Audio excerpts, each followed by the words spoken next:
देश के सबसे बड़े बिजनेस घरानों में से एक अंबानी समूह के सर्वेसर्वा मुकेश अंबानी और उनके परिवार की सुरक्षा का मुद्दा एक बार फिर उछल गया है।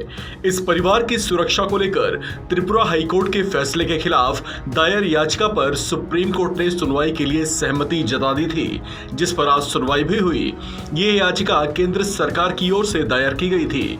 इस संबंध में हाईकोर्ट ने एक जनहित याचिका पर सुनवाई करते हुए केंद्र सरकार को अंबानी, उनकी पत्नी और बच्चों को खतरे की आशंका और उनके आकलन के संबंध में गृह मंत्रालय के पास रखी मूल फाइल को पेश करने का निर्देश दिया था, जिस आधार पर उन्हें सुरक्षा प्रदान की गई थी। इस मामले में सॉलिसिटर जनरल तुषार मेहता ने सुप्रीम कोर्ट की बेंच को बताया कि इस मामले में हाई कोर्ट को इस जनहित याचिका पर सुनवाई करने का कोई अधिकार नहीं है। इसके पीछे उन्होंने कारण ये बताया कि महाराष्ट्र सरकार की सिफारिश पर केंद्र की ओर से अंबानी परिवार को सुरक्षा मुहैया कराए जाने से त्रिपुरा सरकार का कोई लेना देना नहीं है। त्रिपुरा हाईकोर्ट ने विकास साहा नामक व्यक्ति की ओर से दाखिल जनहित याचिका पर 31 मई और 21 जून को 2 अंतरिम आदेश पारित किए थे।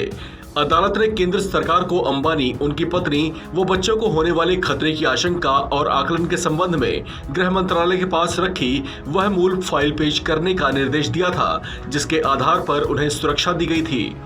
आपको बता दें कि सुरक्षा बलों से मिले खतरे की रिपोर्ट के आधार पर साल 2013 में मुकेश अंबानी को Z+ श्रेणी की सुरक्षा प्रदान की गई थी। वहीं इस मामले में नीता अंबानी को Y+ श्रेणी की सुरक्षा दी गई थी।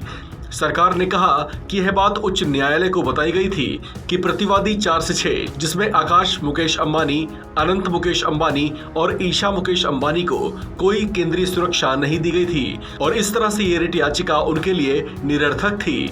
इस खबर में फिलहाल इतना ही। बाकी अपडेट्स के लिए बने रहिए वन इंडिया हिंदी के साथ।